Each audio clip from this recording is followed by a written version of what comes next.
Mais enfin, mais que faites-vous? Oh, absolument rien de terrible. Je relève des empreintes de balles. C'est la fin de tout. Vous dépassez les bornes, Holmes. Notre appartement n'est pas un champ de tir, des empreintes. Avez-vous déjà vu des empreintes de balles? C'est la première fois que j'en entends parler. Vous tuerez quelqu'un un de ces jours, Holmes. Vous finirez vos jours en prison, c'est moi qui vous le dis. Bien sûr, empreintes de balles est le nom que je leur ai donné. C'est en réalité les marques laissées sur la balle par les striures du canon. Voulez-vous examiner ces deux balles à l'aide de cette loupe?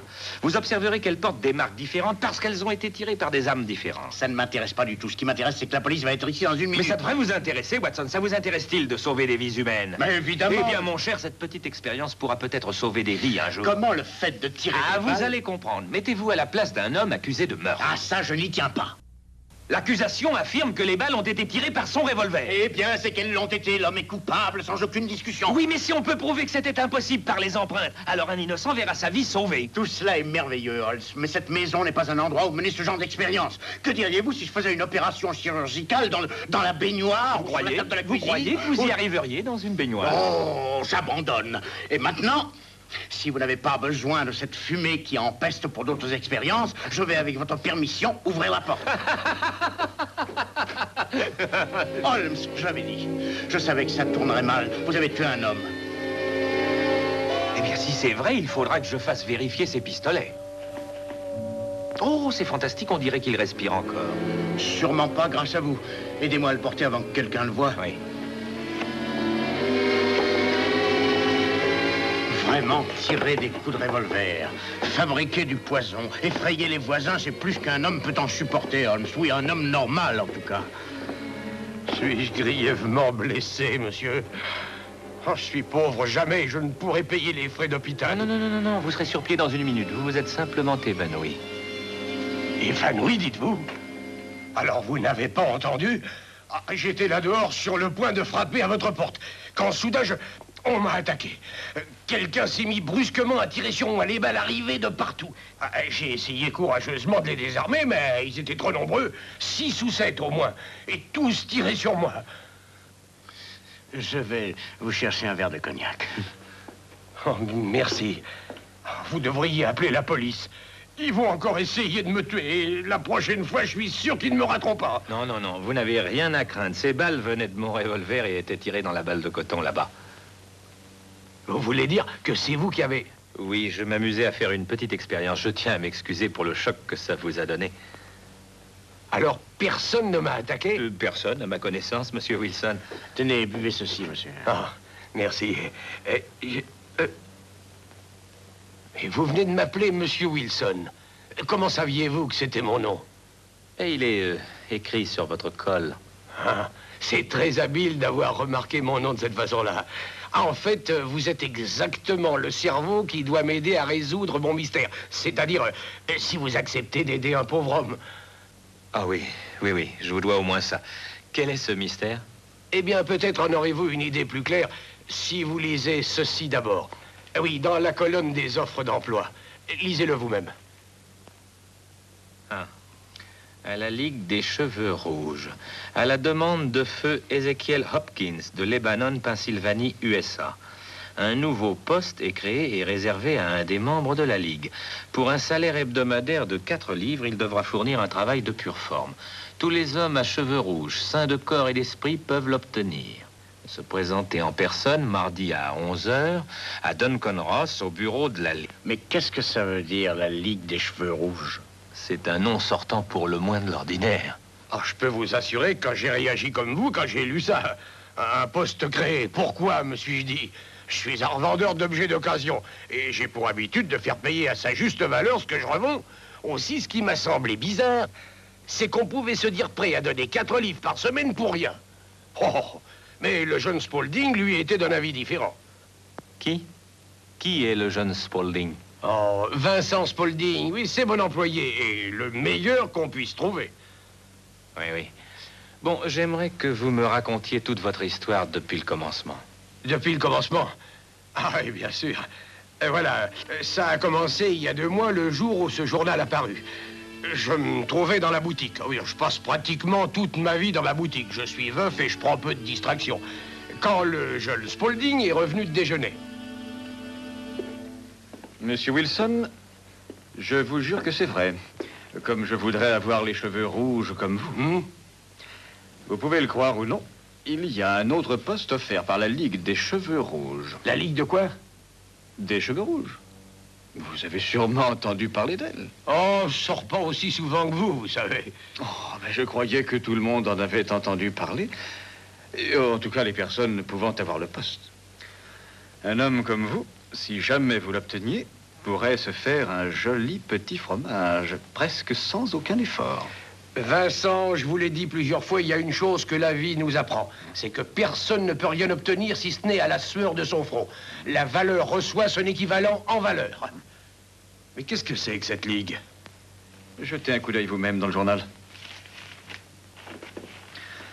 Ah, si mes cheveux pouvaient changer de couleur. Je vous jure que je ne laisserai pas passer l'occasion. Mais je comprends pas ce que ça veut dire. Non. Mais regardez le nom. Ezekiel Hopkins. Ah oui? Et voyons, c'était un millionnaire américain. Plutôt excentrique. Il avait lui aussi les cheveux rouges. Et une grande sympathie pour tous les rouquins. Aussi, quand il est mort, il laissa une énorme fortune confiée à des notaires et destinée à améliorer la vie des hommes à cheveux rouges. Oh, réellement? Des hommes à cheveux rouges? Ah, je ne peux pas, même si je voulais, n'oubliez pas qu'il y a la boutique à surveiller. Mais voilà l'important. Le travail est pour ainsi dire nul. Il ne peut en rien empêcher celui qui le fait d'avoir d'autres occupations. Mais justement, probablement qu'ils seront des millions à se présenter. Non, le choix est limité aux Londoniens et déjà adultes. En effet, cet Américain a connu sa réussite à Londres et je suppose qu'il désire rendre la politesse à notre ville. Et enfin, j'ai appris qu'il était inutile de se présenter à moins d'avoir des cheveux absolument rouges carottes. Ah, et vous croyez que les miens sont assez rouges? Oh, jamais je n'en ai vu de plus rouge. À cet argent me rendrait service. Et à certaines réparations que je pourrais faire, Vincent, je vais aller me renseigner sur cette ligue. Fermez la boutique, vous venez avec moi. Oui, monsieur. Ah, vous avez raison. Ils sont bien rouges carottes.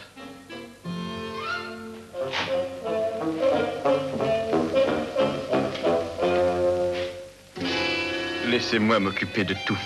Allons, allons, messieurs, écartez-vous, messieurs. Voici monsieur Hopkins, fils. Écartez-vous, sinon il refusera de vous recevoir. Oui, monsieur Hopkins, je vous en prie.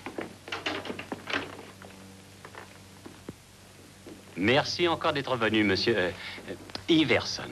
Nous allons examiner votre candidature et si c'est vous qui êtes choisi, ce que je vous souhaite, vous en serez averti immédiatement. Merci, monsieur Ross. Je souhaite l'emporter, moi aussi. Ça m'aidera à élever ma petite famille. L'avenir nous dira ce que sera l'avenir, monsieur Iverson. Merci encore, monsieur.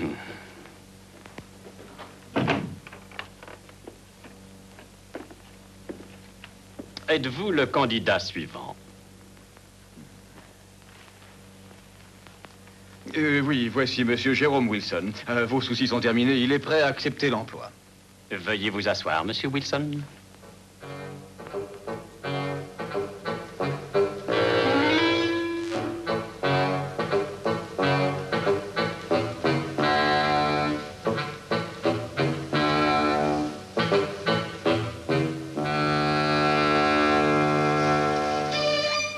Jamais rien vu de semblable. Ah, vous voyez, monsieur Wilson. C'est extraordinaire, presque incroyable. Mes félicitations. Ce serait une injustice d'hésiter. Ah, ça veut dire que j'ai la place où vous l'avez. Vous voudrez cependant m'excuser si je prends une toute petite précaution. Vous avez des larmes dans les yeux. Ça prouve votre entière bonne foi. Mais nous devons être très prudents, car 2 fois déjà, nous avons été trompés par des perruques et 1 fois par de la peinture. Oh.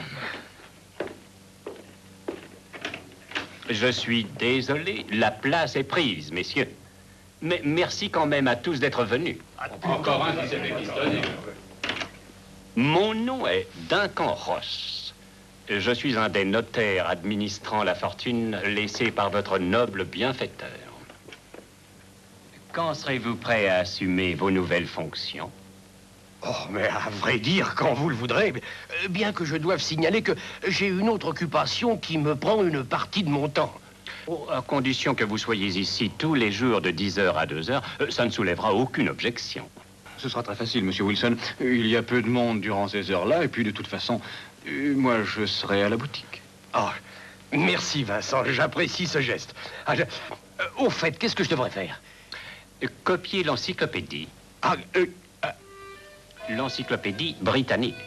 Vous devrez fournir les plumes, l'encre et le papier buvard, et la copier entièrement, mot par mot. Cela vous convient? oh, mais oui. Oui, Notre seule exigence, c'est que vous restiez dans le bureau ou dans l'immeuble pendant vos heures de travail. Si vous vous absentez, nos accords deviennent nuls et non avenus. Le testament est formel sur ce point. il ne s'agit que 4 heures chaque jour.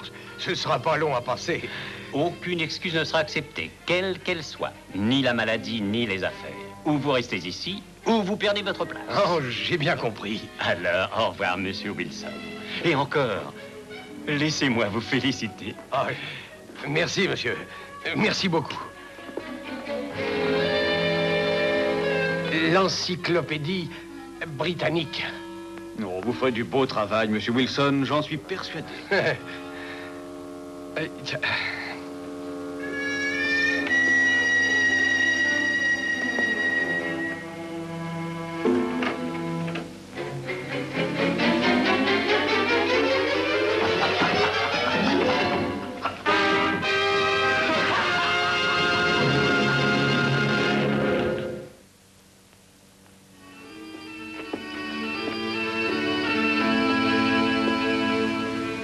Le premier mot était Aachen.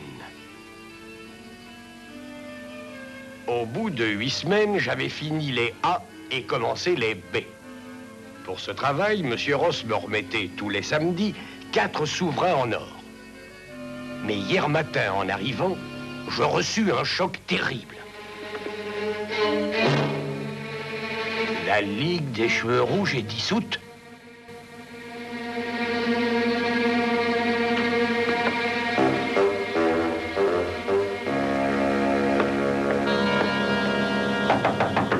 Entrez. Monsieur Milford, Oui, mais entrez donc. qu'est-il arrivé à Monsieur Ross? Monsieur qui? Monsieur Ross, Duncan Ross, du bureau numéro 4. Il est parti.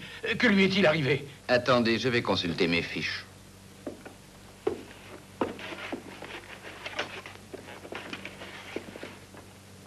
Êtes-vous un client de ce monsieur Ross? Je travaille pour lui, du moins je le faisais jusqu'à ce matin.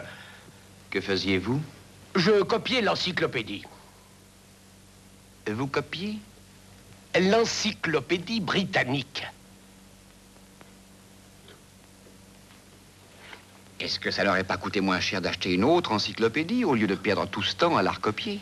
Ah, je suis d'accord là-dessus, mais c'était le travail que la Ligue des Cheveux Rouges avait exigé de moi.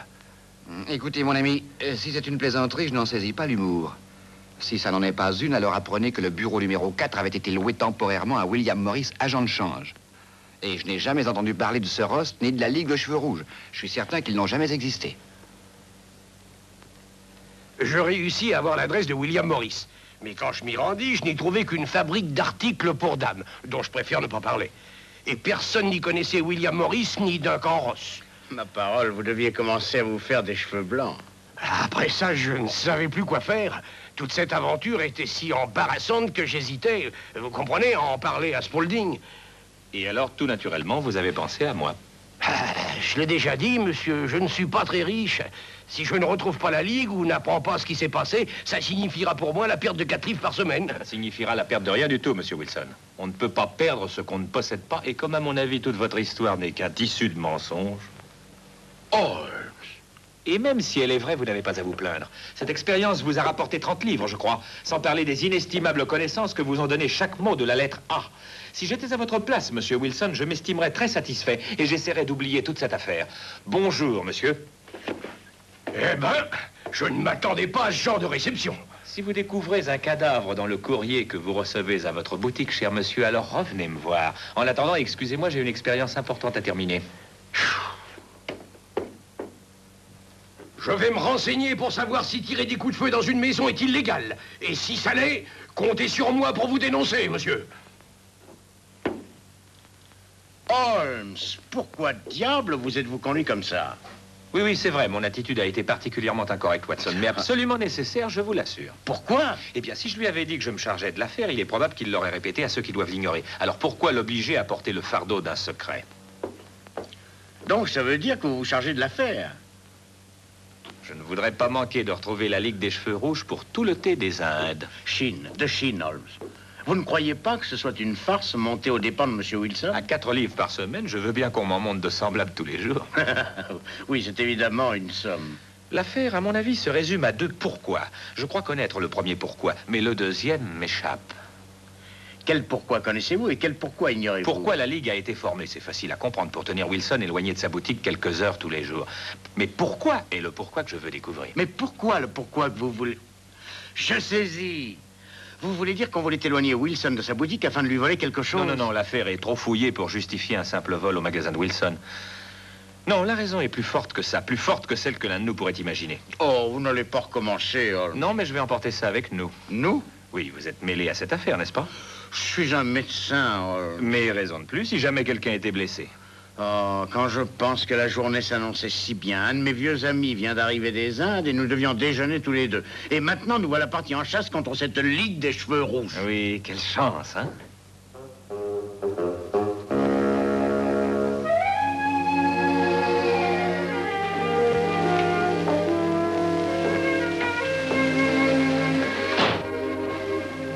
On dirait qu'il n'y a personne. Demande où il peut être. Je suis à vous tout de suite, messieurs.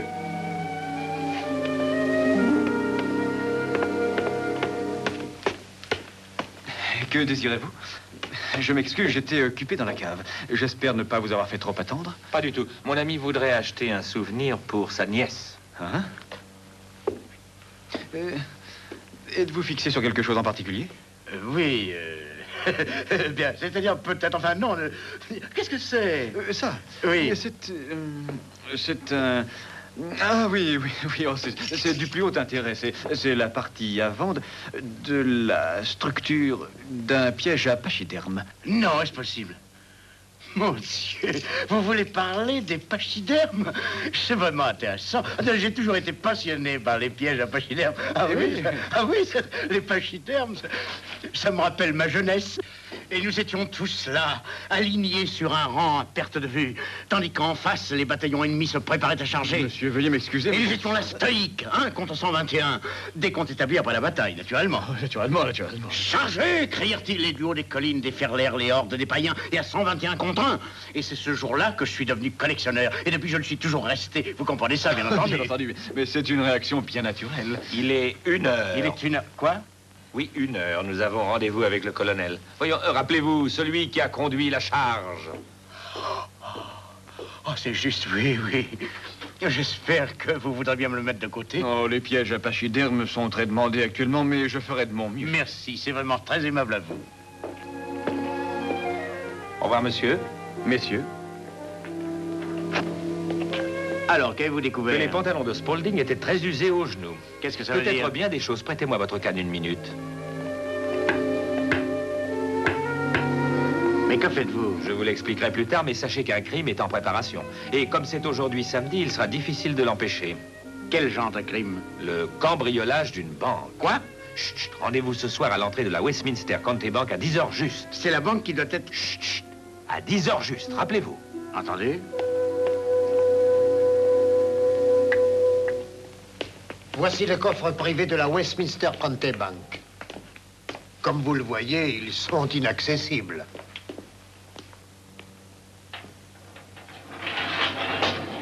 Pourquoi êtes-vous si sûr que la banque va être cambriolée, Holmes?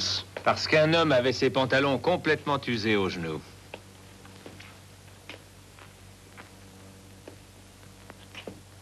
Je ne vois pas comment on pourrait pénétrer ici.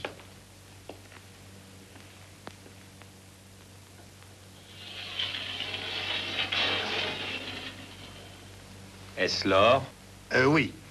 Nous avons eu l'occasion, il y a quelques mois de ça, d'augmenter nos réserves. Aussi, nous avons emprunté 30 000 Napoléons à la Banque de France. Une fuite a dû se produire, si les déductions de M. Holmes sont exactes. Messieurs, nous devons nous tenir prêts. Dès que M. Wilson sera endormi, ils s'apprêteront à entrer. Mais qui il?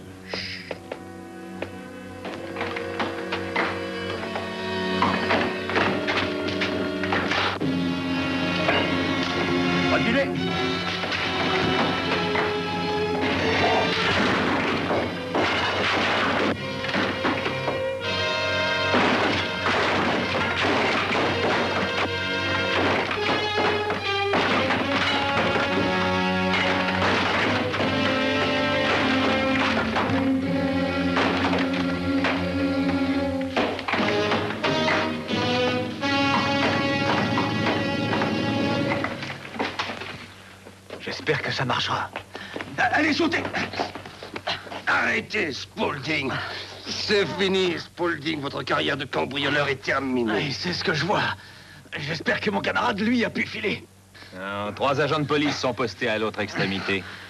Je vois que vous avez très bien fait les choses. Tous mes compliments. Je vous adresse aussi les miens. Votre ligue des cheveux rouges était une très bonne idée. J'y suis. C'est vous qui êtes venu à la boutique aujourd'hui. Vous êtes venu avec... Avec moi. J'avais senti qu'il y avait quelque chose de louche. Vous n'aviez pas l'air d'un collectionneur. Ils vous ont ajouté à leur collection, en tout cas. Et maintenant, vous allez venir avec moi.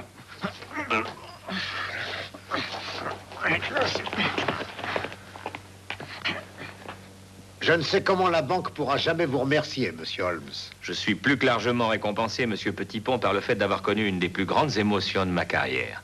Cependant, il y a une chose que vous pourriez faire pour moi. Laquelle? Eh bien, c'est... N'importe quoi, monsieur Holmes. Je suis un client fidèle de votre banque, monsieur Petitpont, et je vous serais éternellement reconnaissant si vous changiez vos porte-plumes. Oui, j'en ai encore pas vu un seul permettant d'écrire proprement. Vous venez, Watson?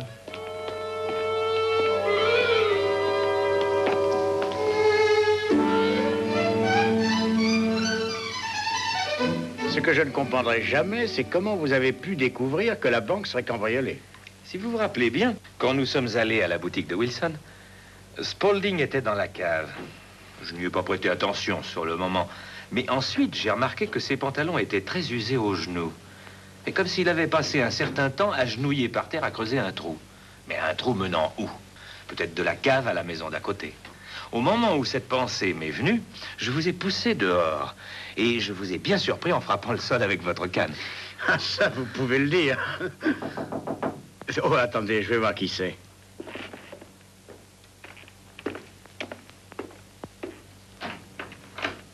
Ah, c'est vous, bonsoir, inspecteur. Comment allez-vous? Bonsoir, Dr. Watson. J'espère que je ne vous dérange pas. Mais pas du tout. Entrez, entrez donc. Bon, j'ai vu de la lumière, c'est pourquoi je me suis permis de... Comment allez-vous, inspecteur? Vous ne voulez pas vous asseoir? Merci beaucoup. Un peu de thé? Et avec joie. Eh bien, on peut affirmer qu'à partir du moment où demain les journaux publieront vos exploits, vous serez un héros pour tous. Oh, j'essaierai malgré tout de demeurer modeste. Oui, pour Londres tout entier. Oui, à l'exception, bien sûr, de M. Wilson. Ah. Et sauf erreur de ma part, il continuera à vouloir que je vous arrête. M'arrêtez, moi? Pourquoi donc? Eh bien, il n'a pas aimé la façon dont vous l'avez traité hier soir. Et naturellement, il a porté plainte. Oui, pour un motif absolument ridicule, d'ailleurs. Et si je vous le révèle, vous allez bien rire. Il affirme que vous tiriez des coups de revolver dans cette maison. Oh. Mais seul un fou pourrait faire une chose pareille. Oui, je suis bien de votre avis. Oui, c'est exactement ce que je lui ai répondu. Un homme normal ne ferait jamais une chose pareille. Non.